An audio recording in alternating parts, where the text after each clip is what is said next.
bonsoir à toutes et à tous. Hein. Merci encore d'être là ce soir. Je m'excuse pour le retard. Alors, à la fin de... On va démarrer la paracha de Vaïra, mais avant, on va faire une petite intro sur la paracha de Shemot. À la fin de la paracha de Shemot, lorsque Hachem demande à Moshe et Aaron d'aller voir Pharaon, c'est pas très simple parce qu'il faut essayer de le convaincre de libérer Israël.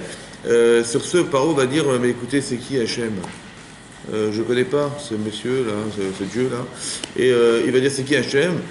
Et de la même manière que je connais ni Hachem, de la même manière que je ne le connais pas, je ne libérerai pas les Israël. Et il dit, et sur ce il va dire à Moshe, mais vous avez le temps de réfléchir, nirpim.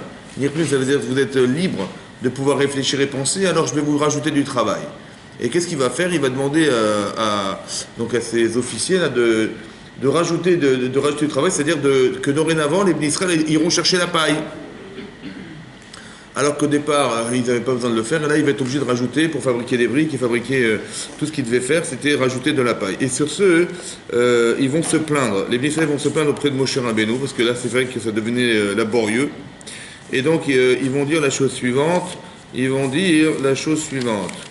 Voilà. Ils vont dire comme ça. Ils vont dire... alors, quelle page? Voilà. C'est la page 336, pardon, excusez-moi. On est à la fin de la paracha de Shemot. On est Perek E. Perek E, page 336 dans mon Chumash, Pasuk Kaf Aleph, 21.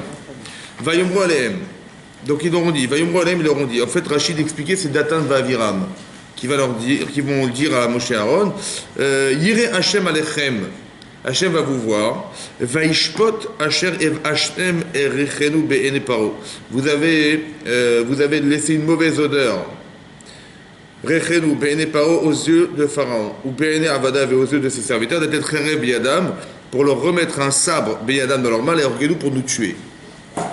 Ça veut dire que déjà c'était dur.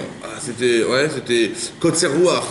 Ils avaient le souffle court. Ça veut dire que comme si vous aviez couru 300 mètres à fond, et puis on vous interroge, comment ça va? J'ai même pas parlé. Kotserouach, le souffle court, ils étaient tellement assujettis, tellement sous la souffrance du travail, que même le souffle, ils n'avaient plus. Et là, on leur a encore ajouté du travail. Il dit, mais qu'est-ce que vous avez été faire d'aller les voir? Et c'est comme si vous aviez été remettre un sabre à nos ennemis pour nous tuer. C'est ça qu'ils ont dit. Ouais. Et on regardait la réaction de Moshe Rabbeinu. Il va Yashov Moshe à Hachem. Et donc Moshe retourne parler à Hachem. Et il va lui dire, Hachem, Lama Reotar la Amazé. Pourquoi tu as fait du mal à ce peuple? Lama chez l'Artani, pourquoi tu m'as envoyé? Ou mais As bâti el Paro, et depuis l'instant où j'étais voir Pharaon, les Daber Bishemcha, pour parler en ton nom, et Ra la Amazé. Et donc il y a eu du mal à ce peuple, et sauvé, tu n'as pas sauvé ce peuple. Voilà la réaction de Moshe Rabbeinu. Il dit mais qu'est-ce qui se passe? Il est complètement affolé, Moshe Rabbeinu. Et à la suite de ce qu'il entend, il est affolé et il va dire une chose effroyable. Il va dire Areotal Amazé, tu as fait du mal à ce peuple. Lama Areotal Amazé, pourquoi tu as fait toi du mal à ce peuple? Pourquoi tu m'as envoyé? C'est-à-dire que moi, je voulais pas y aller. Bon. Je me sens pas forcément capable, ou bien j'avais tellement envie que ce soit toi qui les libère et pas sans passer par moi. Et qu'est-ce qui se passe? On a discuté pendant une semaine, finalement Moshe Rabbeinu accepte, mais ce qu'il a été faire, en conséquence, a été pire que s'il n'avait pas été. Vous avez compris? Et là on voit qu'il perd complètement, il sort de ses gonds. Il va dire une chose effroyable. Il va dire, mais pourquoi tu as fait du mal à ce peuple? Comme si c'était Hachem qui avait fait du mal. Bon, ça va? Et il dit, pourquoi tu m'as envoyé? J'aurais préféré ne pas y aller. On voit que la frustration qu'il a vécue, qu'il a subie, n'est-ce pas, elle est tellement forte que on a l'impression qu'il dit n'importe quoi. C'est vrai? Alors, qu'est-ce qu'on peut apprendre de là? Est-ce qu'on parle comme ça à Hachem, franchement? Bon, qu'est-ce qu'on apprend? Est-ce que, là-bas, c'est marqué dans le Midrash Rabbah que c'était tellement fort, tellement dur d'Hachem dans une chose qu'en fait, ce discours, il est condamnable. Mais Hachem a vu qu'il avait fait... non pas pour condamner Hachem, il avait tellement de peine, il était tellement investi pour le clan Israël, tellement il avait souffert pour eux, que la réaction qu'il a eue, elle est logique. En fait, au fond de son cœur, il avait tellement de peine pour le clan Israël qu'il a dit, mais pourquoi tu m'as envoyé, pourquoi tu as fait ça? C'est pire qu'avant, et il est comme quelque chose qui lui est insupportable de voir, parce que c'est pire que s'il n'avait pas été, vous comprenez? Il dit, j'aurais préféré ne pas y aller, pourquoi tu m'as envoyé? Et tu savais, toi, que sa décision allait être comme celle-là, et tu le savais, toi, que ça aurait été pire, pourquoi tu m'as fait souffrir encore plus? À la vue de ce que je vois, un, je comprends pas pourquoi tu m'as envoyé, et deux, si tu m'as déjà envoyé, au moins sauve ton peuple. Vous comprenez ce qui se passe? Donc il y a une forme de tourment effroyable, insupportable, qui est au-delà des limites de ce qu'il aurait dû supporter. Et là, on voit qu'il perd complètement ses moyens. Moshe Rabbeinu. Qu'est-ce qu'on apprend d'ici? C'est intéressant de voir que quand on est attaché à quelque chose ou à quelqu'un et qu'on est frustré à la proportionnelle de ce qu'on a subi, qu'on n'est plus capable de contrôler. Ça va? Et que ce qu'on va dire, c'est pas forcément ce qu'on pense. Parce que bien sûr qu'on n'imagine pas que Moshe Rabbeinu, il a carrément insulté Hachem. Vous avez compris? C'est pas possible. Mais cette chose-là, elle peut se dérouler en couple, avec ses parents, avec ses enfants, avec, vous avez compris, quand on a un attachement familial très fort, quand on a un attachement avec sa femme ou son mari, quand on est déstabilisé comme ça, on voit que le discours ne correspond pas du tout à ce qu'on pense. Donc est-ce que, par exemple, je vais me discuter avec ma femme, elle va me sortir un truc complètement fou, est-ce que je vais écouter ce qu'elle va dire? Mais là, j'apprends d'ici que c'est pas forcément ça qui se passe, vous comprenez? C'est pas forcément ce qu'il va dire ou ce qu'elle va dire qui correspond à ce qu'elle ressent ou ce qu'il pense.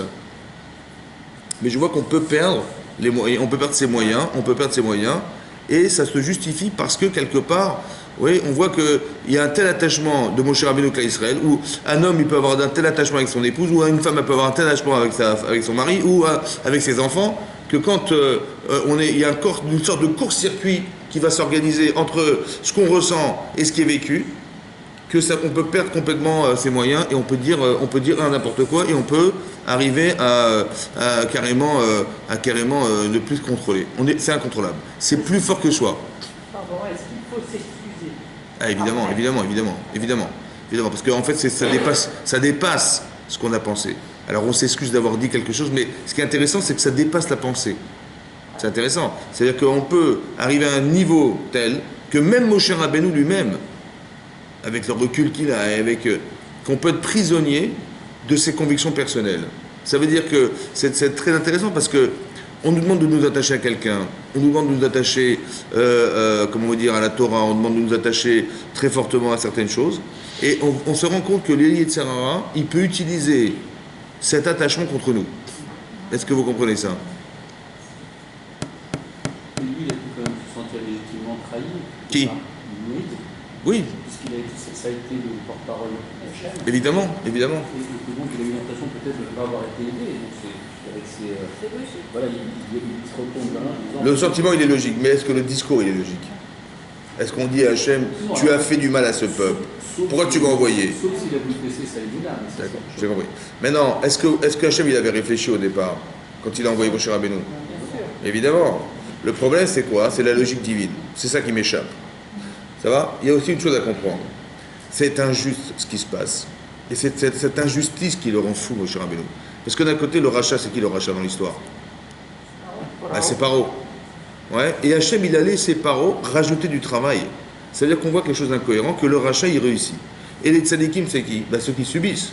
Et eux, on les a encore plus accablés. Ça veut dire qu'il y a un principe qui est la problématique de la paracha et de Moshe Rabbeinu, c'est rachat vetovlo. Le rachat, on lui fait du bien. Et le tzaddik verralo. Et le tzaddik, il doit supporter tout ça, et c'est pas normal. Vous comprenez? Donc c'est le problème de l'injustice. Je comprends pas. Tu fais les mitzvot, tu t'engages, tu gardes, tu es accablé. Et celui qui est carrément le rachat, lui, tout fonctionne bien, tout va bien. Et ça, c'est pas normal. Et ça, quand on est attaché aux valeurs et qu'on voit les valeurs se contredire, c'est dans cet état-là qu'on peut se retrouver, vous comprenez? D'un côté, on doit développer des valeurs parce que c'est ça qui nous fait exister, c'est ça qui nous fait réagir dans la vie, parce que quand on n'a pas de valeur, on n'a pas de valeur, donc on ne réagit pas aux situations. Et quand on en a, on peut tomber dans ce piège. Vous avez compris? C'est important d'y réfléchir parce que c'est des choses qu'on doit appréhender dans sa vie de couple, dans sa vie familiale, etc. Parce que on peut être déstabilisé au possible dans des situations pareilles. La parnassa, c'est pareil. Quelqu'un qui peut perdre son travail, il peut tomber dans une déchéance morale aussi forte que celle-là, parce que il va trouver ça injuste, ce qu'il subit, ce qui lui arrive est injuste, et donc il peut se rebeller dans sa vie. Et ça peut être déstabilisant, et c'est ce qui se passe là.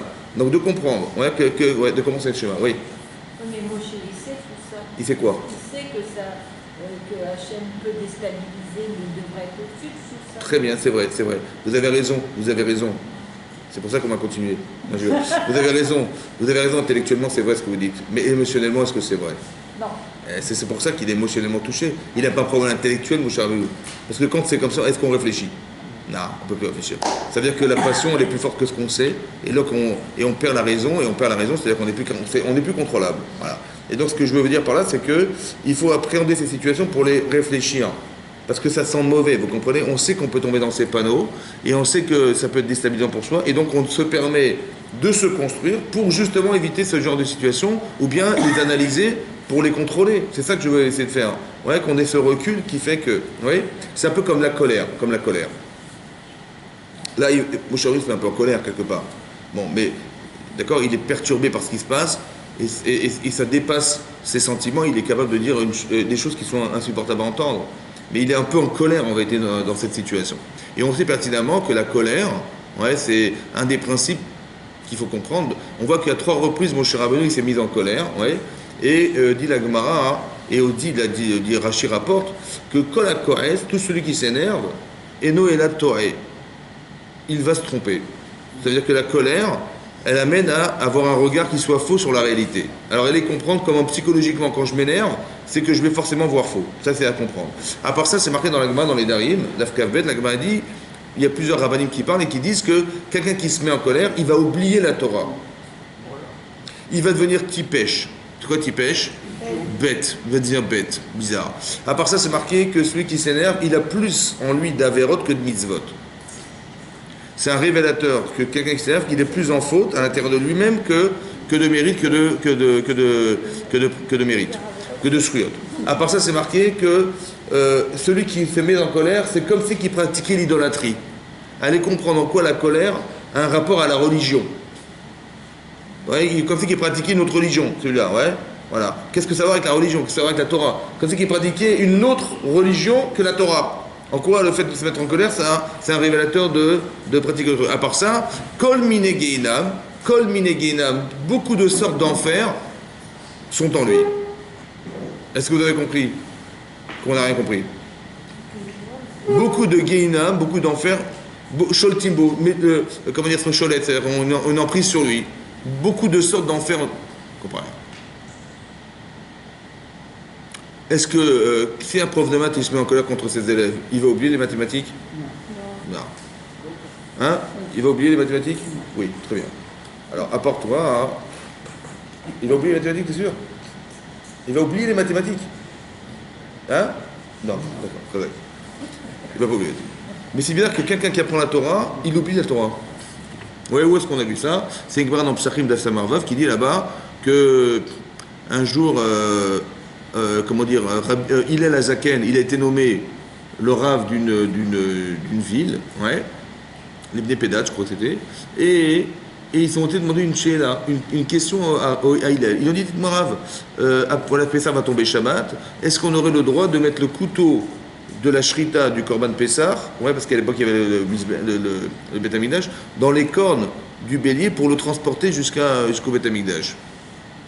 Et il s'est mis en colère. Il a dit, je comprends pas, c'est quoi ces questions-là? Vous avez Shmaya et Aftalion, qui étaient les rabbanim, les maîtres de Hillel Azaken.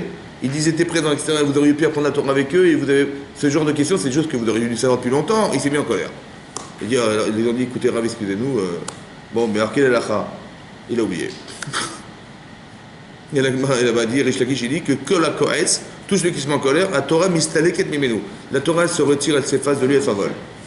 On a vu aussi à propos de Moshe Rabbeinu, dans Parashat Matot, que quand Hachem a dit à Moshe Rabbeinu, écoute, c'est simple, voilà, les Bnei Israël, ils ont été pris au piège par les Midianim, parce que Bilham, il n'a pas trouvé d'autre moyen de les faire fauter que carrément de prostituer les filles de Midian, hein, c'est ça. Et donc ils ont trébuché, ils ont failli dans cette épreuve. Et donc c'est comme ça qu'il a réussi à entre guillemets, il n'a pas réussi à les maudire, mais à les faire fauter, ça a marché. Et qu'est-ce qui se passe? Hachem a dit, écoute, tu vas faire la guerre contre Midian, et après tu mourras. Bon, c'est pas sympa. Hein, il lui dit ça. Qu'est-ce que fait Moshe Rabbeinu? Il dit, écoutez, ok, donc il y va, il demande à ce qu'on rassemble 1000 personnes, 1000 soldats par groupe de Shvatim, de tribus. Donc ils étaient 12 000 hommes, et allaient faire la guerre. Et là-bas, Rachid dit que bien que sa mort en dépendait, il a été, Bessimcha, les envoyer. Ça va? Bon, ils sont partis à la guerre, ils sont revenus. Et quand ils sont revenus, ils sont revenus avec les femmes. Avec les femmes avec lesquelles ils avaient fauté. Et là, Moshe, quand il a vu ça, avec Tsof, il s'est mis en colère. Contre les Pikoudé Echaïl, les gouverneurs de l'armée, c'est eux qui dirigeaient l'armée, il dit comment vous allez laisser faire Vous n'avez pas vu, il y a eu 24 000 morts à cause de l'épidémie, à cause de ce qui s'est passé, et vous avez ramené ces femmes ici, il s'est mis en colère. Et là-bas, Rachid ramène la même chose qu'il s'est mis en colère, et donc il a oublié des halachot, des lois. Lesquelles? La kécharisation des ustensiles. Parce qu'ils ont ramené du butin, ils ont ramené des casseroles, des marmites et des poêles, etc., et qui appartenaient aux Midianim, et ils devaient les kéchariser. Qui c'est qui a énoncé ces halachot, ces lois? C'est pas Moshe Rabbeinu, alors que c'est lui qui était prédisposé à dire ces halachot, c'est Eleazar ben Aaron Cohen qui lui a dit les halachot. Il a dit voilà, tout ce qui passe par le feu, les brochettes, si elles ont été trempées, on a embroché de la viande pas cachère et on les a brûlées, le feu a fait pénétrer la viande pas cachère dans les broches, alors vous les cachériserez par le feu. Il y en a deux qui suivent, Chazak. Et si c'était par de l'eau, par de l'eau. Donc si c'était, on a fait bouillir de la viande, on a fait cuire de la viande, c'est rentré par de l'eau, ça sortira par de l'eau. Très bien. Comment ça c'est lui qui a énoncé ça à la faute? Parce que Moshe s'est mis en colère, il a oublié la Torah. Dans Midrash Rabbah, il ramène aussi là-bas que quand Hachem a dit à Moshe Rabbeinu dans le désert, vous savez quoi? Il va pleuvoir de la manne dans le désert de façon miraculeuse. Et les gens se nourriront de la manne. Mais attention, ça va tomber dimanche, lundi, mardi, mercredi, jeudi. Vendredi, il tombera 2 parts de manne. Et Shabbat, il ne tombera pas de manne. Donc préviens-les qu'ils n'ont pas nécessairement besoin d'aller chercher de la manne dans le désert Shabbat. Parce qu'il ne va rien tomber.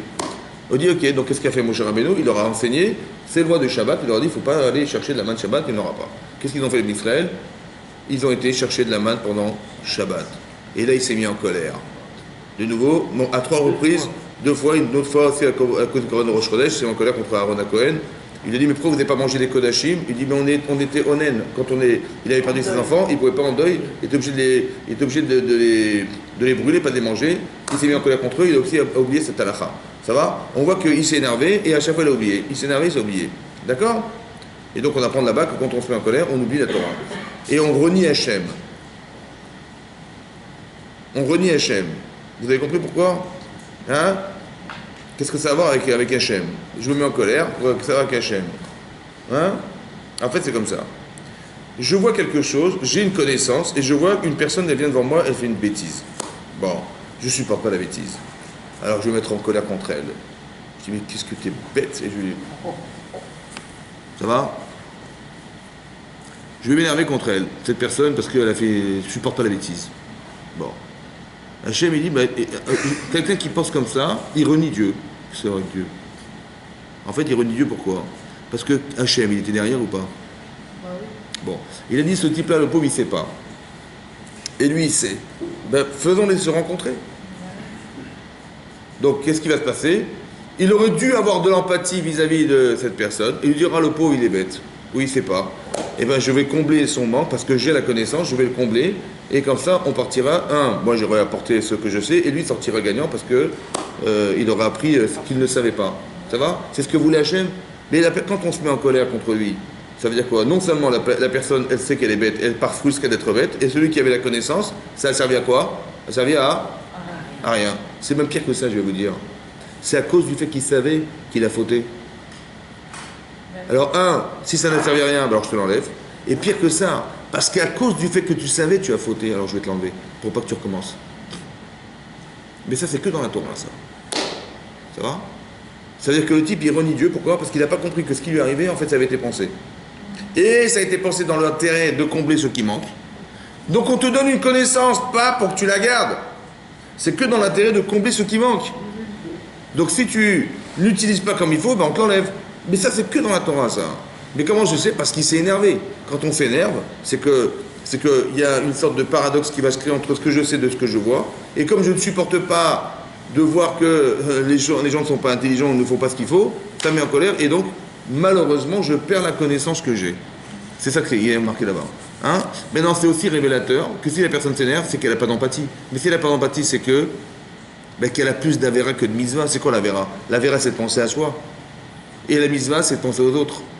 Or, si je m'énerve, c'est que forcément, je pense plus à moi dans mon comportement que de penser aux autres. C'est pour ça que je m'énerve. Parce que je suis plus dans regarder comme les gens sont bêtes. Au lieu de penser aux autres, je pense à moi.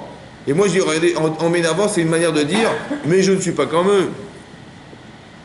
Vous comprenez ce qui se passe? Et ça, c'est pas dans l'ordre de ce que la Torah aurait espéré que soit. C'est pour ça qu'elle est révélatrice, que la personne est plus en faute que...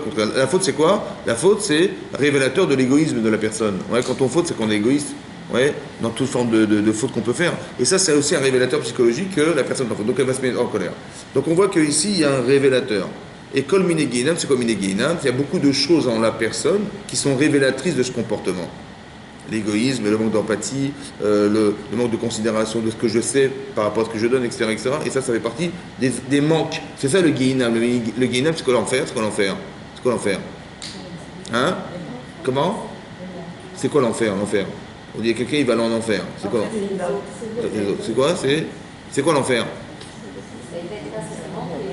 Comment? Voilà, on a la conscience d'être en manque dans un monde qui est comblé. Et on se dit, mais qu'est-ce qu'on fout là? Ça va? Ok? Et bien ça, c'est l'enfer. C'est-à-dire qu'on se sent en décalage par rapport à une sorte de vérité qui nous rend fou, quoi. C'est ça l'enfer, ouais. C'est pas l'enfer, c'est pas... Le feu, c'est quoi le feu qui brûle? Ouais, il n'y a pas de feu. Le feu, c'est quoi? C'est ce qui nous dérange, en fait. C'est ça qui nous brûle, en fait. Quelque part, on est dérangé par le manque qui existe en soi et qu'on se sent décalé par rapport à ce qui doit être, à ce qui doit être vérité. Donc l'enfer, c'est les autres, c'est un petit peu faux. Ça peut être les autres aussi, mais c'est faux. C'est-à-dire, c'est faux. C'est une manière de voir que les personnes se plaignent, en fait, à cause des autres. C'est ça l'enfer, c'est les autres. Donc le regard qu'ont les autres sur soi nous amène à penser qu'on est malheureux à cause des autres. Voilà. C'est ça l'enfer, c'est les autres. Mais c'est pas de ça, donc je ne veux pas parler de ça. Je parle d'autre chose. Je parle de que la personne, lorsque... Imaginez-vous quelqu'un, hein, il n'est pas dans la Torah. Bon. Et il décède, il monte au Gan Eden. Bon. Et il voit des gens qui tuent la Torah de la journée. Il dit, mais qu'est-ce que je fais là, moi? D'accord? Et ben, le monde dans lequel il est, c'est l'enfer pour lui. C'est ça l'enfer. Il se sent en décalage, ouais, parce qu'il n'a pas adapté sa vie en fonction de ce qu'il espérait être, de ce qu'on doit espérer de lui, pardon. Et il se trouve en décalage, il dit, mais pour lui, c'est l'enfer. Parce qu'il n'a rien à faire ici. Vous avez compris? Voilà. Oui. Dieu est quand même capable de colère lui-même. De quoi de colère. Oui, mais bon, vous avez compris, oui, il tend son bras aussi. Vous savez, des fois, il tend son bras. Ouais, vous avez vu, c'est marqué Bizron et tout, il y a. Oui, c'est marqué. Ah oui, j'ai compris. Mais c'est du métamorphose. Oui, j'ai compris, mais vous avez compris. Oui, on a compris. C'est quand même pas un attribut. Bien sûr. Mais c'est pas propre. C'est juste pour qu'on comprenne. La Gemara dit que la Torah parle qu'elle a Ben Adam, un langage humain pour qu'on comprenne. Mais jamais Hachem il se met en colère, je vous rassure. Ça va? C'est pour dire que c'est pas Hachem. Si moi j'avais vécu ça, je me serais mis en colère. Pour que je comprenne la gravité de la situation, mais jamais Hachem il se met en colère. Ça n'existe pas. Pourquoi il se met pas en colère? Pas besoin. Hein? Non. Pourquoi il se met pas en colère? Parce que la colère c'est une carence. Est-ce qu'il a une carence lui? Très bien. Donc il se met pas en colère. D'accord? D'accord. Mais non, finalement, pourquoi Hachem il a fait ça alors? Pourquoi Hachem il a dit à Moshe Rabbeinu d'aller voir les d'Israël, d'aller voir Paro, tout en sachant qu'il allait refuser et qu'il allait rejeter le travail? C'est ça la question qu'il avait Moshe. Alors pourquoi Hachem il a fait ça? C'est ça la question de Moshe Rabbeinu. Mais pourquoi tu m'as envoyé? Puisque c'est pire qu'au départ. Et tu le savais. Tu m'as fait de la peine pour rien, quoi. C'est ça qui se met en colère. Oui? Mais pourquoi il a fait? Alors c'est marqué, alors là on va basculer sur la paracha qui va suivre. Alors vous ouvrez la paracha qui suit. Alors pardon, la fin de la paracha de Shemot, c'est marqué Vayomer Hachem el Moshe. Sur ce, Hachem va répondre à Moshe. Ata tiré. Maintenant tu vas voir. Hachem et la paro, ce que je vais faire à Pharaon. Ki biat razaka ishalechem. Ouais. Parce que d'une main forte je les renverrai. Ou biat razaka et d'une main forte et garechem marzo je les chasserai de son pays. Maintenant tu vas voir. Ça veut dire quoi maintenant tu vas voir? Alors un Rav il a expliqué comme ça. Le Beth Alevi, un Rav il a dit comme ça. L'attitude d'Hachem, elle va avoir deux conséquences. Mais ça dépend. Si on a du mérite ou si on n'a pas de mérite. Si on a du mérite, Hachem il n'a pas besoin de créer cette forme de souffrance. Par exemple, vous allez voir que le mérite, il n'est pas simple. En fait, le mérite, il n'est pas simple. Vous allez voir que beaucoup plus tard, dans la paracha de Beau, là-bas, c'est marqué qu'Hachem, il va demander aux d'Israël de prendre un agneau, de l'attacher au pied de leur lit pendant 4 jours. Ouais, ils vont le prélever le 10 du mois de Nissan, ils vont le garder jusqu'au 14. Le 14 dans la journée, ils vont faire la shrita, et le soir du 14 au 15, ils vont le consommer. Bon, c'est quoi l'agneau en Égypte? C'est quoi l'agneau en Égypte? Ben, l'agneau d'Égypte, c'est sacré, hein. C'est un dieu. Hein. Bon.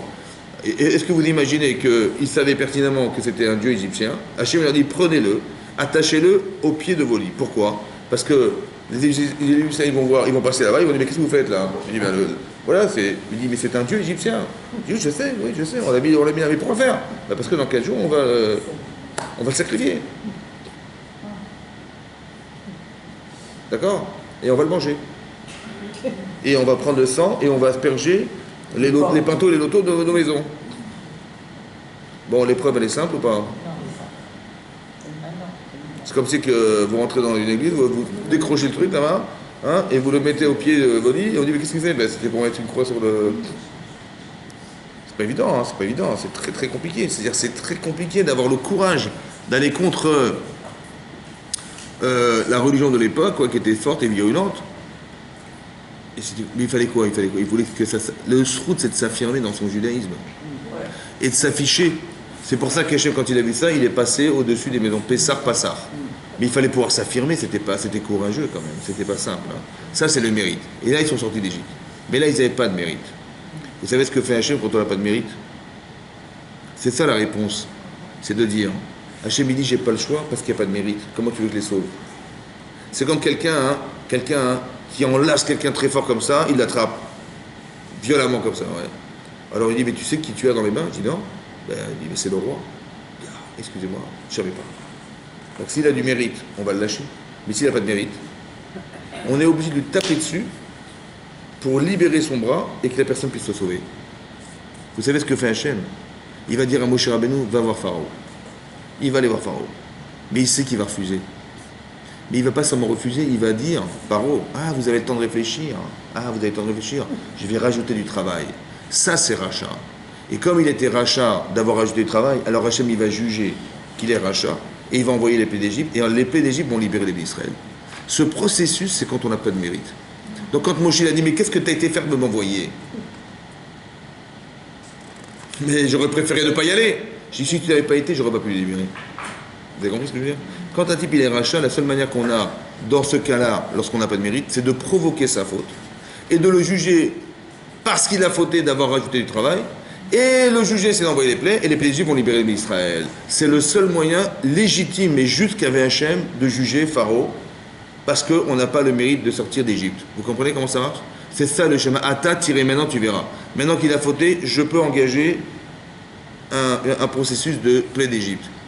Très important, vous comprenez que c'est vrai là, mais c'est tout le temps comme ça. Quand on a du mérite, ça va tout seul, et quand on n'en a pas, on est obligé de provoquer la faute des autres pour pouvoir faire que on va nous libérer dans l'endroit où on se trouve. Voyez. On parle là du mérite de Pharaon ou du peuple d'Israël? Du peuple d'Israël. J'ai dit, on a chopé le roi, on l'a attrapé fortement. Le roi, c'est qui ici? C'est qui attrape et c'est qui? Le roi, c'est qui? Non, excusez-moi, j'ai pris un exemple. On nous a enfermés en Égypte, on nous a fait travailler dans les camps de travail. Donc on nous enlace, on ne veut pas nous lâcher. Donc Paro, c'est lui qui veut retenir. Le cas Israël, s'il mérite de sortir, alors il va s'excuser de nous avoir rendus esclaves. Mais si on n'a pas ce mérite, la seule manière de libérer l'Israël de l'emprise des Égyptiens, c'est de taper sur l'Égypte. Mais de quel droit, puisqu'ils n'ont pas de mérite, de quel droit on va pouvoir le faire?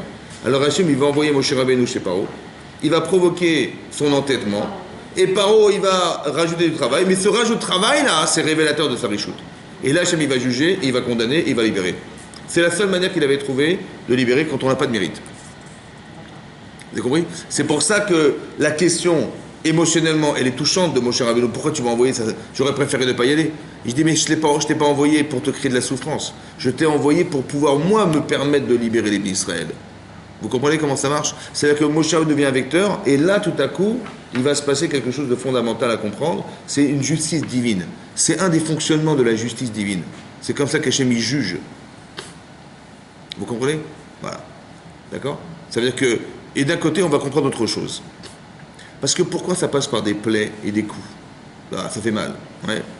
Et là, tout à coup, on va parler des plaies d'Égypte. Dans la paracha qui va suivre, on va comprendre un autre mécanisme de comment Hachem il juge les gens, il permet aux gens de libérer. Parce que manifestement, Paro, il est têtu, ouais, il ne veut pas lâcher Israël, et c'est logique d'un côté, parce que ça fait 210 ans qu'on est esclave, il est habitué à avoir des ouvriers hébreux dans les camps, qui fabriquent des briques et qui travaillent pour lui, ça fait, on s'habitue, c'est comme ça, vous comprenez. À part l'accoutumance, c'est un pouvoir politique. C'est un pouvoir économique. Parce que c'est des gens qu'on ne paye pas. Donc évidemment qu'on va les faire travailler, ça ne nous coûte pas un centime, on ne va pas vouloir lâcher prise. Sur le plan économique, sur le plan international, ouais, sur le plan divin, il est le Dieu du Nil. C'est très difficile, vous comprenez, ouais. Donc pourquoi il s'entête, lui? Pourquoi il s'entête? Parce que s'entêter, l'entêtement vient de l'intérêt qu'il a de conserver son pouvoir, ouais, et donc il va devenir incohérent dans sa façon de penser. Pourquoi c'est incohérent? Pourquoi c'est incohérent? Ben, c'est incohérent parce que quand nous on a une mitzvah de libérer des gens pris en captivité, si on nous dit, vous savez, les FARC ils ont pris, je sais pas, monsieur ou madame Intel, il faut la libérer, il faut le libérer, qu'est-ce qu'on fait? Ben, on va ramasser de l'argent pour payer la rançon. Ça veut dire qu'on est prêt à payer pour libérer les gens. Ça veut dire que, autrement dit, ça veut dire que l'argent est tributaire à la vie, est tributaire à la liberté. C'est vrai ou pas? Et ici, c'est juste inversé. C'est que Paro, il pense que son argent, son pouvoir est plus important que la liberté des autres. C'est ça, non? Mais c'est pas logique. Comment ça se fait qu'il a fait le choix? Il a fait un choix, donc il a le choix. Il est libre ou pas? Paro, il est libre. Pourquoi il n'a pas fait le choix alors qu'il est seul à détenir le pouvoir contre toutes ces personnes qui sont assujetties en Égypte et qui sont des esclaves, des millions de personnes? Vous avez sur la balance un seul homme qui détient le pouvoir, un seul homme qui détient le pouvoir, et des millions de personnes, ouais, des millions de personnes qui sont assujetties prisonniers et qui sont en manque de liberté et qui souffrent. Des millions. Un contre des millions. L'argent contre la liberté. Qu'est-ce que vous auriez choisi, vous? Mais oui, mais d'un côté, si vous libérez ces gens, vous êtes la risée du monde. Et vous êtes le dieu du Nil. Quel dieu du Nil? Vous avez compris ou pas? Et d'un côté, vous avez un pouvoir qui va disparaître. Et la presse, elle va dire de vous que vous n'êtes pas un bon roi. Et puis, il va falloir remplacer ces ouvriers, il va falloir en payer d'autres. Et vous allez perdre de l'argent. Et ça va faire un trou dans la caisse de l'État. Tout ça, c'est une chose qui est évidemment un refus personnel. Mais c'est quoi en vérité? C'est quoi l'enjeu? L'enjeu, c'est quoi? Ben, c'est eux contre moi. C'est eux contre moi. Et qu'est-ce qu'on a choisi? Qu'est-ce qu'il a choisi, Paro? Qu'est-ce qu'il aurait dû dire? Il aurait dit, mais bien sûr, je vais les libérer, bien sûr. Et si j'ai la honte, et si on me fait honte, c'est pas grave, j'expliquerai pourquoi c'est nécessaire. Vous avez compris pas? Comment ça fait qu'on n'arrive pas à faire ce choix? Et nous, c'est pareil. Nous, c'est pareil. Nous, c'est pareil. Quand on veut défendre des intérêts, on devient incohérent.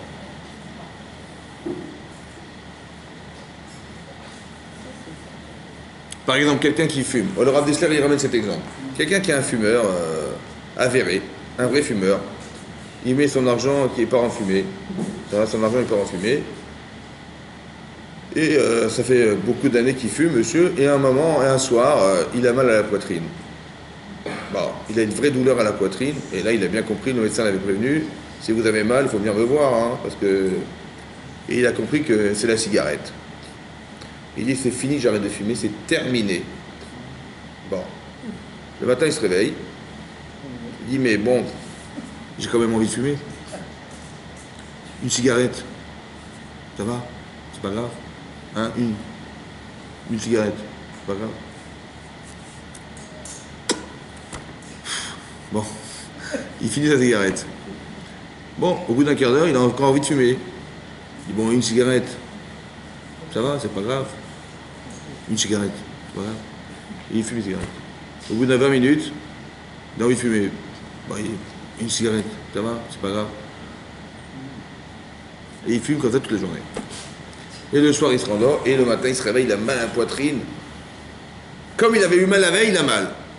Mais il dit, mais j'ai fumé, au final, j'ai cru que j'avais fumé qu'une cigarette. Mais j'en ai pas fumé qu'une, j'en ai fumé 20.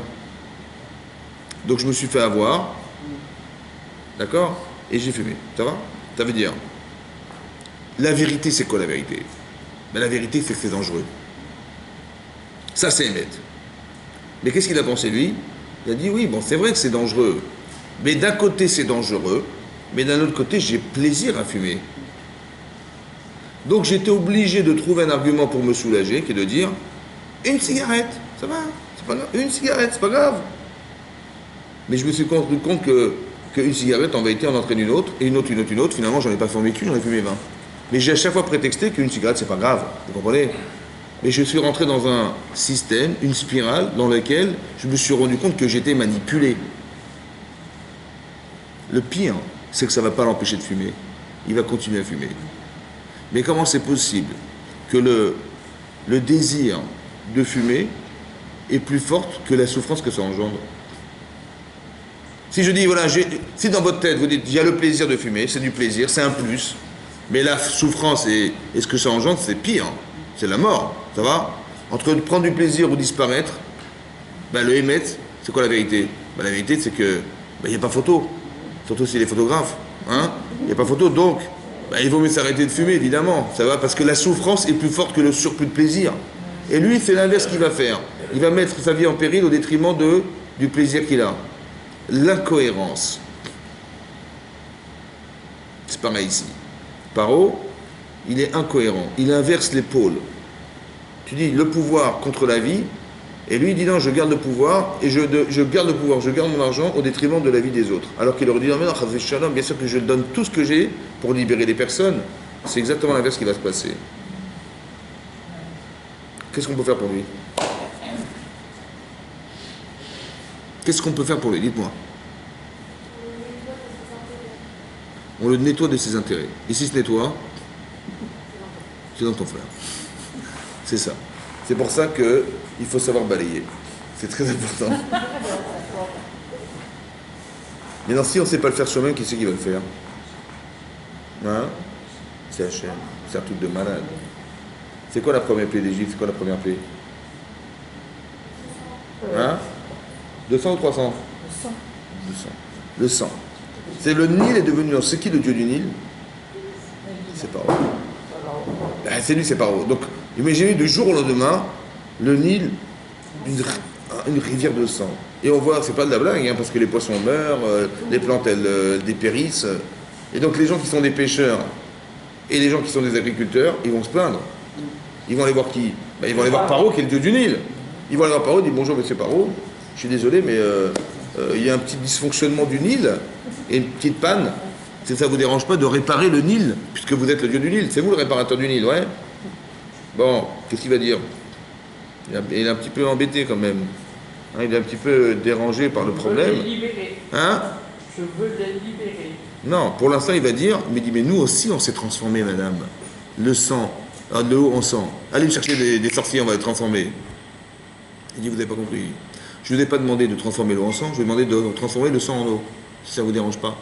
Bon, il a réussi ou pas? Non. Il a réussi ou pas? Il a réussi ou pas? Le Nil est redevenu de l'eau? Ben non. Il n'est pas revenu de l'eau. Donc qu'est-ce qui s'est passé? Il y a deux façons de réagir. Soit quand on est démasqué, parce que, en fait, pourquoi il a refusé? Encore une fois, parce qu'il est du Nil. S'il les libère, c'est qu'il est nul. Et comme il est dieu du Nil, il ne peut pas les libérer. Donc il est prisonnier du pouvoir d'être dieu du Nil. Mais si tu n'es plus le dieu du Nil, qu'est-ce que tu as à défendre? Rien. Alors laisse tomber. Vous avez compris ou pas? Puisque tout l'argument finalement, c'est d'arriver à rester le dieu du Nil malgré tout, mais qu'il n'est plus le dieu du Nil, donc il n'a pas. Donc qu'est-ce qu'on tâche, il m'envoie les plaies, c'est pour quoi faire? C'est pour le punir? Nous, on croit qu'on te reçoit des trucs, c'est pour nous punir. C'est pas pour nous punir, c'est pour quoi faire? Hein? Non. C'est pour libérer ce qui est parti pris chez moi qui me rend têtu. L'entêtement, il vient de l'intérêt, mais j'en ai plus d'intérêt, donc je libère. C'est ça qu'Hachem il voulait. C'est vrai? C'est ça qu'Hachem il a fait en fait par ça. Et quand il a fait ça pour libérer la conscience de Paro, qui soutenait son entêtement, maintenant qu'il n'y a plus d'intérêt parce que tu n'es plus du Nil, alors à cause de t'entêter, il n'y a plus de quoi? Il n'y a plus d'argument pour t'entêter, tu devrais libérer. Et quand même il s'entête. Pourquoi il s'entête maintenant? Puisqu'Hachem il a fait le travail de libérer ce qui pouvait l'entêter. Donc il devrait lâcher prise, c'est logique ou pas? Et comment ça se fait que la personne comme Paro, comme nous tous, hein, on a du mal à se libérer de cette chose-là? Pourquoi? Pour deux raisons. Pour deux raisons. Un et deux. Comment? L'orgueil. Ça veut dire que maintenant il y a un autre problème. C'est pas un problème intellectuel, c'est pas un problème psychologique, c'est un problème du moi. Ça veut dire comme ça. C'est comme quelqu'un m'a fait reproche en public. Ça va? Bon, il me l'a fait pour mon bien, hein, mais il l'a fait en public. Je dis, tu m'as fait ça, tu vois ce que je vais te faire. Tu m'as fait ça, tu vois ce que je vais te faire. Là, il va se passer autre chose. Au lieu de voir au lieu d'entendre ce qui m'arrive, je refuse ce qui m'arrive, parce que tu m'as fait honte. Comme c'est que Paro, en fait, il va se venger contre Hachem, parce que tu m'as fait honte, tu vas voir, je vais m'entêter. Comme si il y avait une forme de compétition entre le bon Dieu et soi, qui fait, ah, tu m'as fait ça, tu vois ce que je vais te faire. Et je vais m'entêter pour démontrer que je n'accepte pas que tu aies raison. Vous comprenez ce qui va se passer? Donc là, on n'est plus dans l'ordre de ce qu'on espérait, mais dans l'orgueil, dans les mauvaises midotes. Vous avez compris ce que je veux dire? Voilà. Comme c'est qu'on avait cultivé quelque chose chez nous, qui devait rester, c'était l'amour de soi. Et ça, c'est ça qui va empêcher par eux de se libérer. Ça, c'est une réponse possible. Razak. Une autre réponse possible, c'est qu'il y a combien d'éléments qui l'empêchent de se libérer? Il y a un problème. Il est Dieu du Nil, il est le roi d'Égypte, il est la plus grande puissance du monde, il détient des gens qui ne payent pas, et il a peur que dans la presse, on parle de lui comme étant un mauvais roi. Tout ça, c'est des choses qui m'empêchent de libérer. Vous comprenez ou pas? Mais j'en ai enlevé une, j'ai enlevé le Nil. T'es plus Dieu du Nil. Mais t'es quand même le roi, t'as quand même un problème économique, t'as un problème politique, t'as un problème... Et ça reste ça. Ça peut expliquer l'entêtement. Ça veut dire que quand on veut libérer la personne d'une avéra, il ne faut pas croire que c'est un seul élément qui peut empêcher la personne de faire teshuva. Il y a beaucoup d'éléments qui se cumulent, en fait. C'est une sorte d'éventail qu'il faut comprendre qu'il n'y a pas seulement un seul problème à éliminer, il y en a d'autres.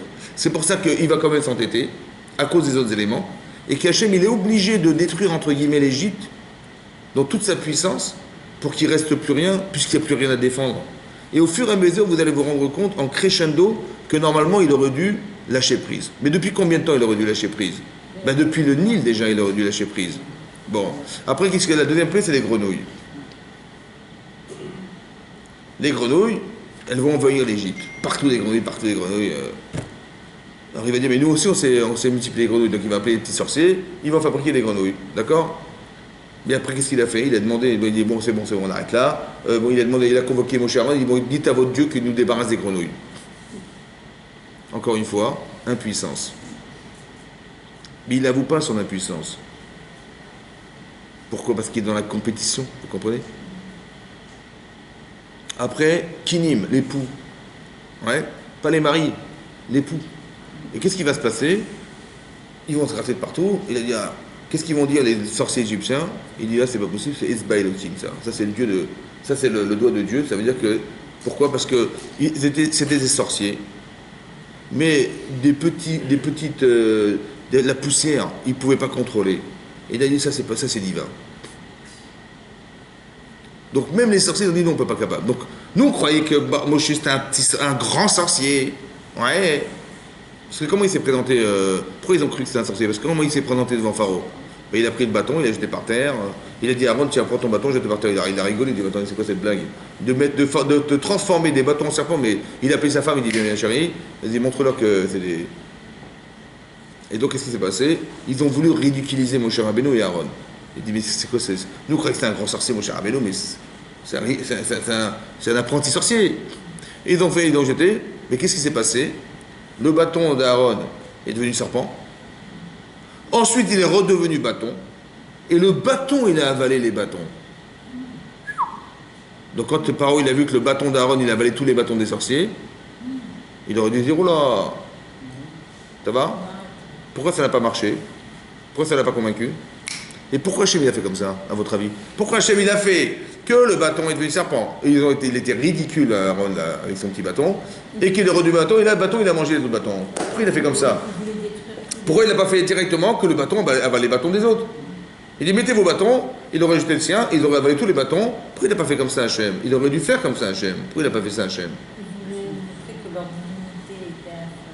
Alors fais comme ça, prends ton bâton, tu jettes par terre, il va avaler tous les bâtons. Comme ça, il aura prouvé à tout le monde que... Vous avez compris ce qu'il a fait ou pas? Hein? Vous avez compris? Pourquoi il n'a pas fait comme ça, Hachem? C'est pourquoi? Parce qu'il a... Hein? Il a arrêté. Parce qu'il est comme ça, écoutez-moi bien. J'ai gagné une fois. Quand j'ai vu Moshe Rabbeinu, il a transformé son bâton en serpent, mais nous aussi, on sait faire ça. J'ai gagné une fois. Moi aussi, j'ai montré qu'on était fort. Maintenant que j'ai gagné, il faut que je regagne. C'est comme le loto. C'est comme le loto. Le type, il a gagné une fois, il est foutu. Parce qu'il va dépenser tout son argent pour espérer qu'il va regagner. Et tout ce qu'il a perdu, il faut le récupérer. Alors il va dépenser de plus en plus. Alors que la probabilité de gagner, elle est tellement infime qu'il n'a aucune chance pratiquement de gagner, vous comprenez? Mais c'est un cercle vicieux, parce que j'ai déjà gagné une fois, je vais regagner encore une fois. Ce principe, ça, c'est le principe du loto. C'est le même principe ici que dit, tu vas gagner. Voilà, t'as gagné, t'es content? Ouais, mais t'as perdu. Parce que le bâton d'Aaron, il a mangé tous les bâtons, t'as perdu maintenant. Il dit non, je vais regagner. L'entêtement, il s'explique comme ça. Vous avez compris? C'est qu'on a alimenté un désir chez Paro de s'entêter. Vous avez compris? Pour qu'en fait compte, il puisse avoir le Yetzirara de fauter. Mais pourquoi faire? Parce que d'un côté, je vais vous expliquer une chose. Quand tu vois le Nil en sang, c'est impressionnant ou pas? Donc ça suffit pas pour convaincre quelqu'un que Dieu existe. Il en faut un gros Yetzirara pour que le type il arrive à faire abstraction de quand même, ouais. Alors pour qu'il soit libre de faire un choix, il fallait qu'on ait un Yetzirara qui est proportionnel à ce qu'il va voir. Pas qu'il soit obligé de croire, mais qu'il ait décidé de croire. Vous avez compris la différence? On ne veut pas t'obliger à croire, on veut que tu décides de croire. Alors on va te mettre un Yetzirara qui est proportionnel à ce que tu vas voir. C'est pour ça que ça s'est fait de cette manière. Et cette manière, elle va un côté libérer Paro. Ça va? Donc Hachem, qu'est-ce qu'il espérait Hachem en faisant les macotes? Qu'est-ce qu'il espérait en fait, au fond de lui-même? Ce qui est incroyable. Hein. Il espérait. La première fois. Quand Hachem il a fait 1, 2, 3, 4 épées, qu'est-ce qu'il voulait faire? On a expliqué qu'il voulait retirer le parti pris de Paro pour qu'il décide de libérer, oui ou non? Ouais. Donc Hachem, il a décidé. Attends, c'est un rachat quand même, Paro. Vous imaginez comment Hachem il réfléchit? Il réfléchit pas, tiens, t'as fait ça, tu vois, je vais te punir. C'est l'inverse qui va se passer. Ça veut dire qu'il va tout faire pour que Paro il fasse teshuva. Alors que nous, on aurait pu croire qu'il a fait tout ça pour punir Pharaon. Est-ce que vous comprenez ça? Que les plaies d'Égypte, elles n'ont eu de sens que pour libérer la conscience de Paro, qui lui permettrait d'avoir le choix de les libérer. Alors que lui, il l'a compris comme étant la vexation d'avoir été humilié par Hachem. Vous avez compris la différence? Nous, on ne doit pas ressembler à Paro, nous. On doit ressembler à ce qu'Hachem aurait espéré qu'on soit. Donc quand il nous arrive quelque chose, on doit le comprendre comme quelque chose qui nous libère et pas comme quelque chose qui nous afflige. Ça vient répondre à quelque chose chez moi. Ça vient pas me détruire. Vous avez compris? Tu m'as fait la honte, mais tu vois ce que je vais faire, je vais m'entêter, non, je vais rien savoir. C'est-à-dire que tout le monde est d'accord que c'est impossible qu'on les garde, les ministres, parce que la souffrance qu'on subit, elle est insupportable. Mais Paro, il va s'entêter, vous comprenez? Il va s'entêter. C'est-à-dire qu'on aurait tellement aimé qu'il arrive à sortir de cette problématique. Parce qu'Hachem, il n'avait pas d'autre choix. Qu'est-ce que tu veux qu'il fasse Hachem pour libérer cet homme de ce problème? Ça veut dire que, en fait, on se rend compte que Hachem, ce qu'il a essayé de faire, parce qu'il est, manifestement prisonnier lui-même de ses intérêts personnels. En fait, lui, il croit qu'il est libre, Paro. Parce que c'est lui qui décide. C'est lui qui décide d'assujettir, c'est lui qui décide de faire croire qu'il est le Dieu du Nil, c'est lui qui décide de tout. C'est lui le roi, n'est-ce pas? Mais l'homme le plus prisonnier de la terre, c'est qui au final? Mais c'est lui qui est prisonnier, vous avez compris? Voilà. Lui il croit qu'il est libre de décider. Moi, je vais même décider contre Dieu que je vais les conserver. Voilà, c'est moi qui décide. Mais est-ce que d'être libre, c'est d'avoir une liberté de choix? Est-ce que d'être libre, c'est d'avoir une liberté de choix? C'est parce que j'ai le choix que je suis libre. Ou bien, l'inverse, c'est parce que j'ai plus le choix de faire un choix que je suis libre. Oui.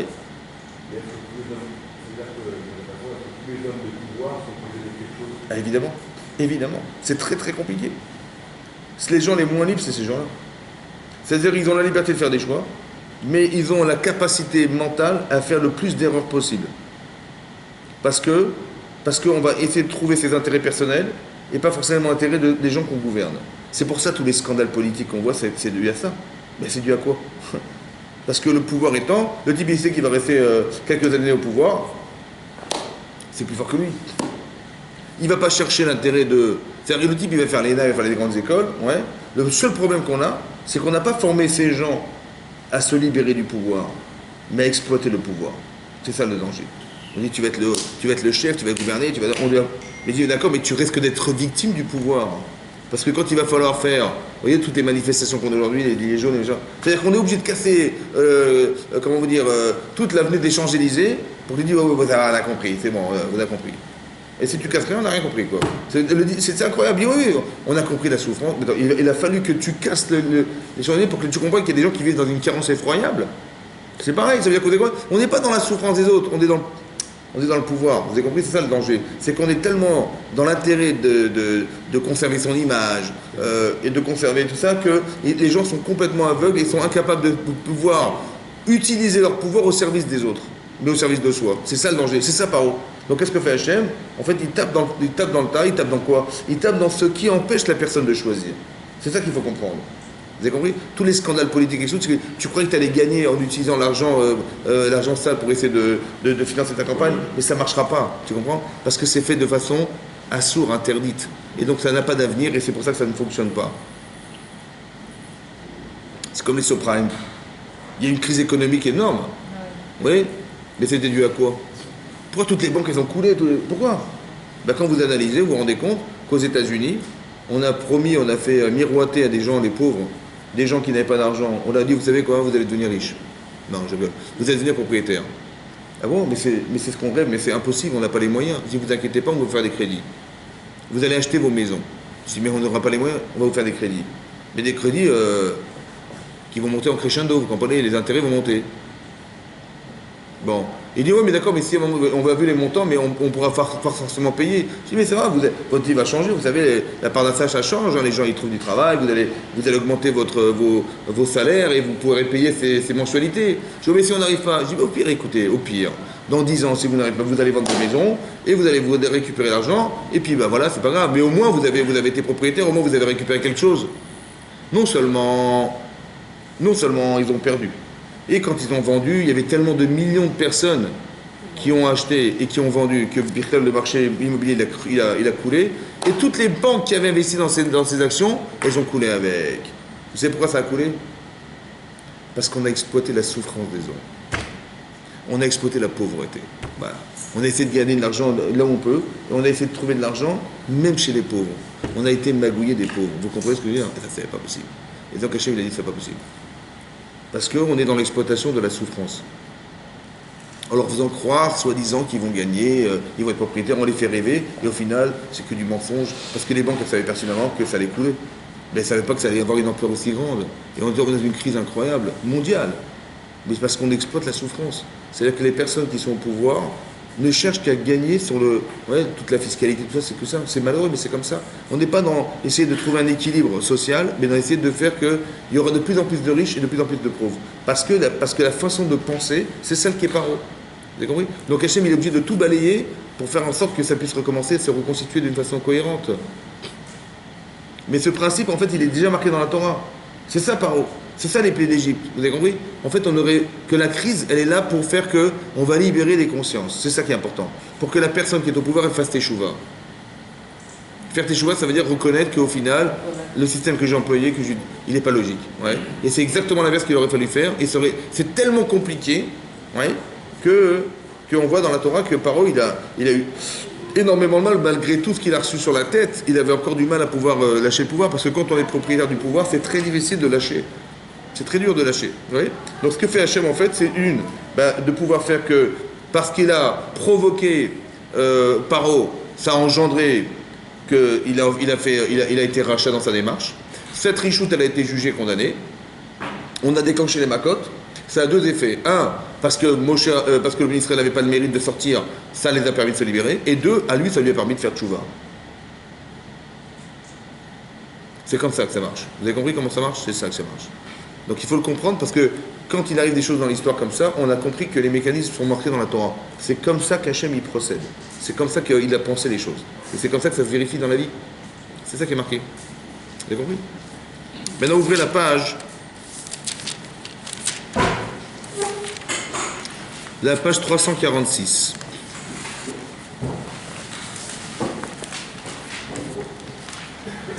Là-bas c'est marqué, donc on est Perek Zain, Pasuk Gimel. Vous avez vu là-bas? Perek Zain, Pasuk Gimel.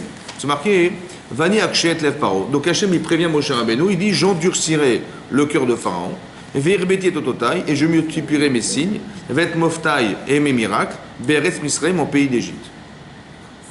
Qu'est-ce que ça veut dire? Je durcirai son cœur pour multiplier mes signes, oui, et mes miracles. Alors Rashi explique comme ça. Regardez Rashi, il se trouve le petit guimel en bas, la dernière ligne de la colonne de droite dans Rashi, Ani Akshe. Vous avez vu? J'endurcirai. Rashi. Mais Achar chez Irshia, Veitris Kenegi. Après que Irshia, il a fait fauter Paro, Veitris Kenegi, il a créé de la colère face à moi. D'accord? Donc en fait, il est provocateur de colère d'Hachem, on va dire, entre guillemets. Vegalou inefanai. Hachem dit, et il est clair devant moi. She'en nachatruach beumot ovde kochavim. Il n'y a pas de nachatruach, de contentement, de satisfaction. Beumot, parmi les nations, ovde kochavim idolâtres. La tête lève shalem la chouve. La tête lève, de mettre dans son cœur, de façon entière, la chouve, de faire teshuva. Ça veut dire qu'ils ont bien vu, Hachem il a vu, comment? Il a vu Hachem qui ne feront pas de chouva shlema. C'est quoi chouva shlema? Shlema. Oui, en français j'ai compris, mais ça veut dire quoi? C'est quoi complet? Comme le pain demi complet, demi complet. C'est ça? Le pain demi complet. Mais non. C'est quoi complet? C'est quoi faire chouva shlema? Shlema. Shlema, c'est complet. Non, j'ai pas demandé quelle est la traduction française de shlema. Ma question c'est qu'est-ce que veut dire complet? Complet. Par exemple, on va envoyer les plaies. Bon, à un moment donné, Paro va dire écoutez, on arrête là. C'est bon, j'arrête là. Donc il dit bon, il a fait teshuva. C'est quoi il a fait teshuva? Il a pris conscience qu'il a eu tort de pouvoir croire que le pouvoir devait se conserver au détriment de la liberté des gens. Donc il a fait teshuva. Il dit excusez-moi, je me suis trompé jusque-là. Finalement, il dit non, dès que ça s'est arrêté, hop, il reprend le pouvoir, il dit non, vous restez là. Etc. Il n'a pas fait teshuva chez les mains. D'accord? Mais non, quand un homme, on ne fait pas teshuva chez les mains, ça sert à quelque chose de nous frapper dessus? À quoi ça sert d'envoyer les plaies? À quoi ça sert? On a dit pour libérer ce qui empêche un homme de faire un choix. Mais si tu vois qu'il n'arrive pas à faire teshuva chez les mains, ça a un sens de continuer à envoyer des plaies? Attention parce que le truc. Hein? Ça sert à quoi? Ça sert à rien.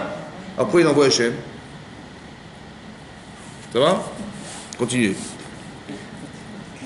Il dit Tovli, dit Hachem, il m'est préférable.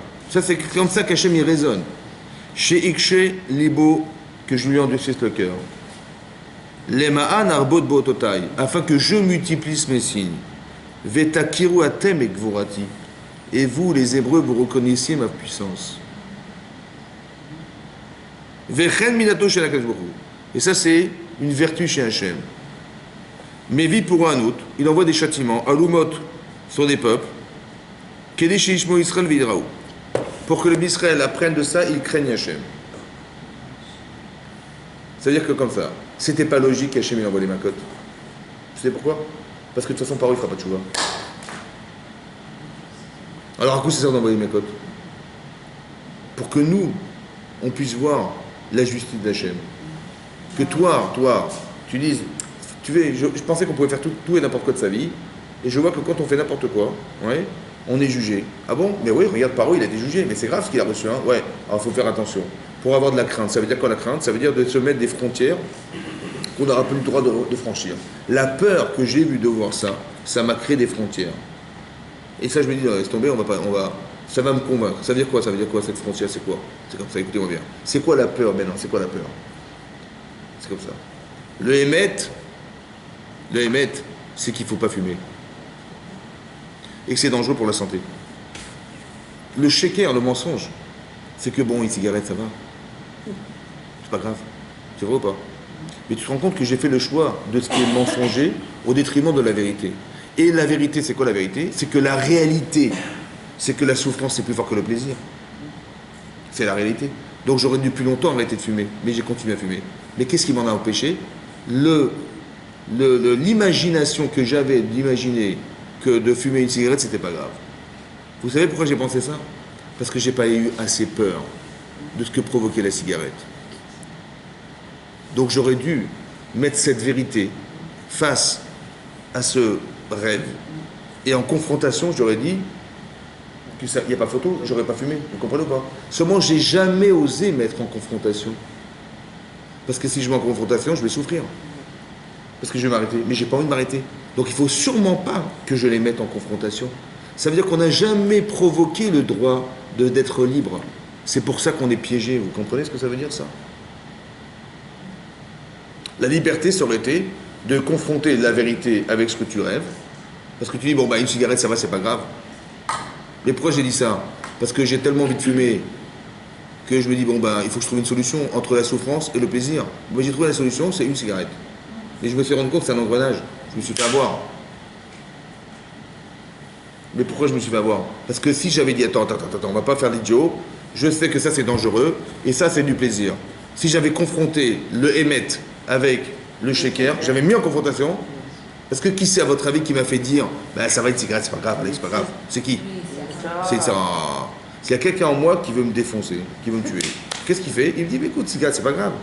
Pourquoi? Parce qu'il utilise mon plaisir pour me détruire. Est-ce que vous comprenez ça? Mais non, moi, il faut que je dise. Attends, ton Yetzeratov, le bon penchant, il te dit, mais c'est quand même grave de fumer, tu risques de perdre ta vie. Et ça, j'aurais dû avoir le courage de mettre en confrontation avec ce que je pense, et que dans l'opposition, j'aurais dit, mais logiquement, ça va pas. Mais ça, est-ce que j'ai eu le courage de le faire? Non. Est-ce que Paro, il a eu le courage de le faire? Est-ce que Paro, il a eu le courage de penser, bon, je détruis des familles entières.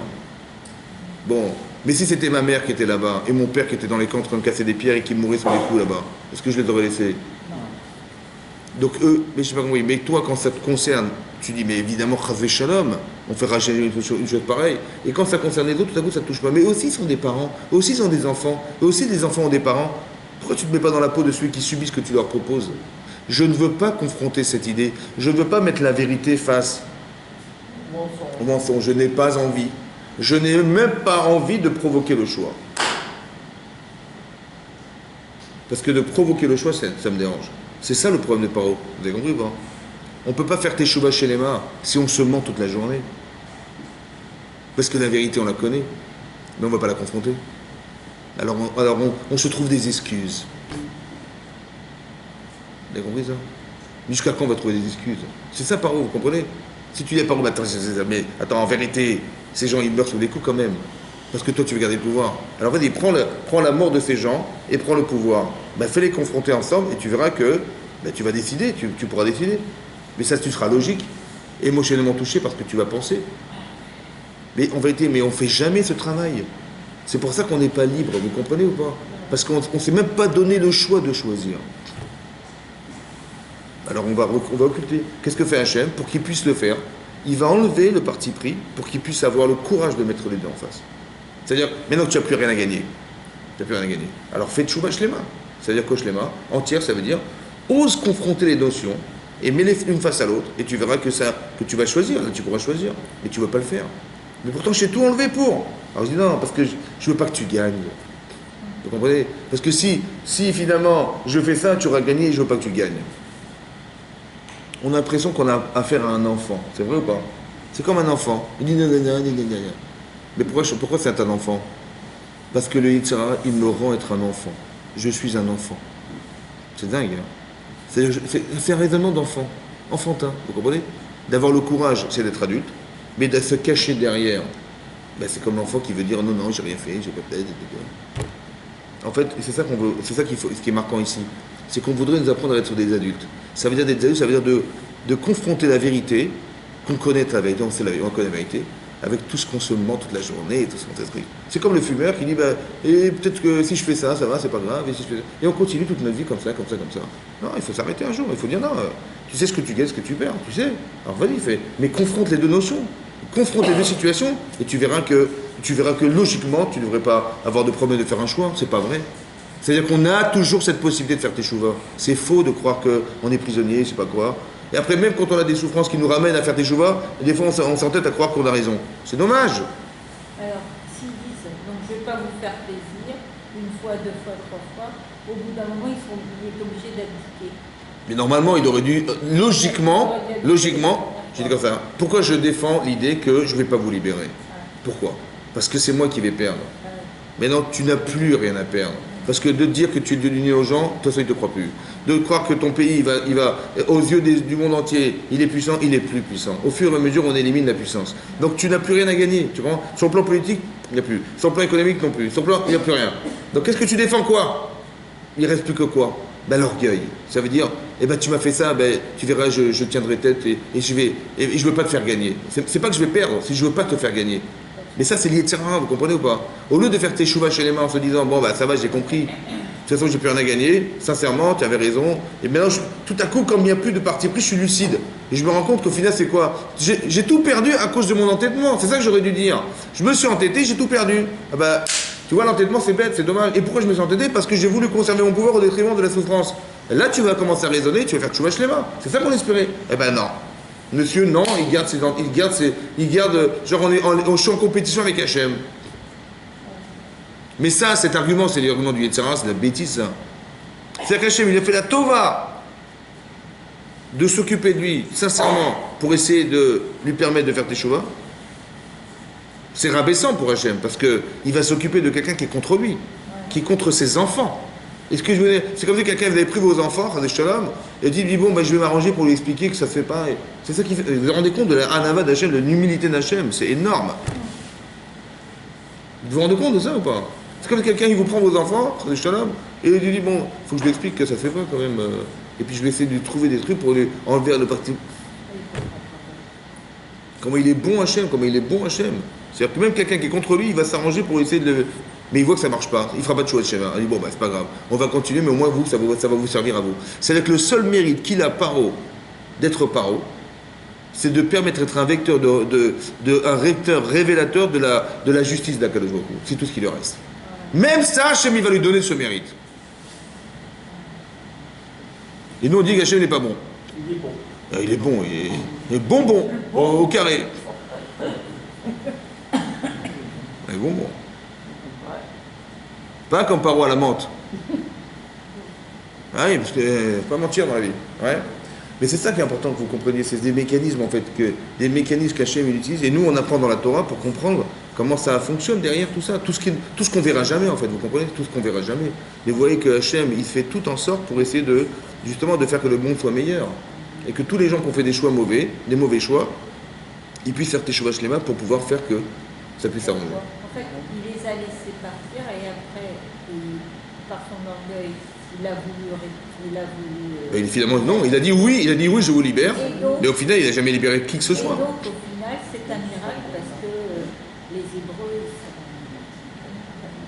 ils ont été sauvés. Ouais. Mais en vérité, vous comprenez que ce que dit Rachid, le Midrash Rabbah, il dit que si ça ne lui servira pas, ça pourra quand même servir. Mais on voit des fois que ça ne servira pas et ça ne servira pas. Mais des fois, on voit que au contraire, vous allez voir, vous allez tirer des enseignements. Vous allez voir que par exemple, on voit des situations, je ne sais pas moi, ce qui passe en Syrie, se passe dans le monde, on voit des choses incroyables. Que par désir de conserver un pouvoir, ou des gens qui veulent récupérer le pouvoir, il y a des guerres, des machins, on se rend compte que c'est... Mais en fait, tout ça, pourquoi? Parce que c'est les mêmes conflits, vous comprenez? Mais nous, on voit ça de l'extérieur. Si on connaissait l'histoire de ces pays, on pourrait comprendre plus en profondeur pourquoi Hachem est intervenu de cette manière. Mais bon, on ne connaît pas forcément l'histoire, mais ce qu'on voit, c'est des mécanismes. Je vois en Syrie, c'est pareil. Le type, il va tuer 300 000 personnes parce qu'il dit, mais si moi, les gens, ils avaient marre, ils voulaient déchoir Bachar al-Assad, ils voulaient déchoir, et ils ont fait Alors, qu'est-ce qui s'est passé? Au début, ils tuaient des gens de sa population, mais après, Daesh s'est mis là, donc on va faire la guerre contre Daesh. En fait, tout s'est mélangé, vous comprenez? On a voulu se débarrasser de truc, et finalement, au lieu de s'attaquer à lui, on s'est attaqué aux autres. Mais lui, en vérité, c'est un criminel aussi, vous comprenez? Et au lieu de dire, s'ils veulent pas de moi, je m'en vais, non. Il va dire non, je vais éliminer ceux qui sont contre moi pour conserver Il va être capable d'assassiner des gens pour garder un pouvoir. C'est effroyable. C'est un peu ça, c'est exactement la même chose. C'est les mêmes mécanismes qui se déroulent dans l'histoire en permanence. Vous avez compris? C'est toujours pareil. Mais ces systèmes-là, ils sont marqués là, à travers un homme qui est paro. D'accord? Donc à la fois, il représente la personne du pouvoir, mais on est tous un peu dans le pouvoir. C'est juste de comprendre que quand on cherche l'intérêt personnel, maintenant, il faut faire attention parce que ça peut être dangereux pour nous. Quand on veut défendre une image, on veut défendre un pouvoir, on veut défendre des intérêts personnels. Et des fois, c'est vrai. Des fois, c'est vrai. Vous avez vu le paradoxe? Regardez la différence entre Paro et Moshe Rabbeinu. Moshe Rabbeinu aussi, il est prisonnier de quelque chose. La volonté qu'il a de sauver l'Israël. Et quand il voit qu'au final, c'est pire que s'il n'avait pas été là, il va se mettre en colère. Ou il va se révolter, c'est injuste. Mais l'autre, il va vivre, donc il va vers une injustice émette. Et l'autre, il va vivre une injustice shaker. Mais oui, vous avez vu le paradoxe? Regardez la différence entre le tzaddik, la réaction qu'il a, et le rachat, la réaction qu'il a. Mais ça, il faut construire, ça se construit, ça. C'est un paradoxe incroyable entre deux personnes qui sont chacun dans le pouvoir, mais l'autre, il utilise son pouvoir au service de Israël. Parce que vous pensez bien que c'est pas par hasard qu'il s'est retrouvé chez la fille de Paro. Hein? Et c'est pas par hasard qu'il a grandi dans le royaume de Paro. Parce qu'il devait être un roi un jour. Seulement le truc extraordinaire, c'est que Paro il a décidé que les enfants qui allaient naître, on allait les jeter au Nil. Et l'enfant qui va non seulement sauver le clan Israël, il va être dans le Nil. C'est non seulement sa fille qui savait pertinemment que son père avait décidé de les noyer, les enfants juifs, ouais, qui va elle sauver cet enfant, et que c'est lui qui va devoir entretenir l'enfant qu'il aurait dû détruire. Et qui va même lui permettre d'être un jour le roi d'Israël. Parce qu'il a vécu dans un domaine qui était la royauté d'Égypte. Démentiel, quoi. C'est-à-dire que tu peux pas te battre contre Hachem. T'as compris, quoi? C'est-à-dire, qu'est-ce que tu veux gagner? C'est qui est marqué là. Et regardez ce que Paro il a construit, et regardez ce que Moshe il a construit. Alors qu'ils ont vécu dans le même pouvoir. Mais quel pouvoir? Mais comment tu utilises le pouvoir? Au service. Vous avez compris? Quand Moshe il grandit chez Paro, le seul objectif qu'il a, c'est d'aller voir la souffrance des Israël. C'est tout ce qui l'intéresse. Pourquoi? Et c'est ça qu'on ne voit pas. Parce que les gens qui montent au pouvoir aujourd'hui, ils vont déléguer, vous comprenez? Toi vas occuper des associations de ça, toi vas occuper de ça, mais lui il est en haut il est sur son trône. Il va jamais descendre voir la pauvreté des gens ou les gens ou toute la souffrance qui existe autour d'eux-mêmes. Jamais, ça se fait pas, vous comprenez, ça se fait pas. Moshe, non, Moshe il est en haut, il descend en bas lui. Pourquoi il descend en bas? Parce qu'il sait pertinemment que demain le pouvoir va l'empêcher de souffrir pour les autres. Alors pour être libre de faire un choix pour les autres, il faut tomber dans la souffrance des autres. Et quand tu souffres pour les autres, tu dis c'est moi contre eux. Mais si tu n'as pas déjà au départ, au préalable, descendu dans la souffrance, tu n'as même pas le choix de décider pour eux.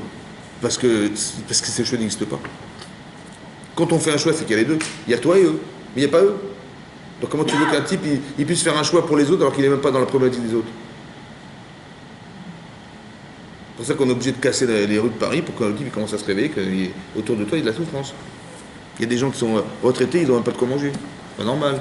Donc il y a un problème. Vous avez compris? Mais si je rentre dans la souffrance, c'est moi qui est déstabilisé.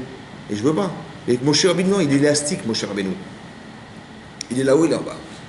Mais pourquoi il est en haut, il est en bas? Parce que si tu es en haut et que tu descends pas en bas, tu pourras jamais faire le choix des autres. Toujours le tien. C'est pour ça qu'au moins il se donne la possibilité de faire le choix de ceux qui souffrent. Ou bien, que comme il sait pertinemment qu'il faut les sauver, il faut les sauver. Mais pour les sauver, il faut aller voir Paro. Et Paro, il est têtu. Mais si je ne souffre pas de devoir libérer les Israël, quand je vais voir Paro et je saurai qu'il va refuser, au final, qu'est-ce que je vais dire? Je vais dire, j'ai fait ce que j'ai pu, j'ai pas réussi. Vous savez ce qui va se passer? C'est qu'on ne les libérera jamais. Mais pourquoi? Parce que j'ai pas assez souffert de devoir les libérer. Il faudrait que je souffre jusqu'au point de dire je n'ai pas le droit de dire que j'ai pas réussi.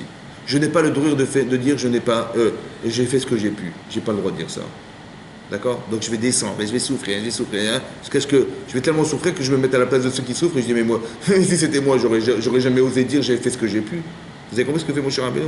C'est-à-dire pour deux raisons. Un, pour être libre de faire ce choix. Et deux, pour arriver, par le biais de la souffrance, à se dire jamais je ne pourrai lâcher et proposer et penser que j'ai fait ce que j'ai pu. Non, je ne peux pas. Vous avez compris ce que ça veut dire, ça?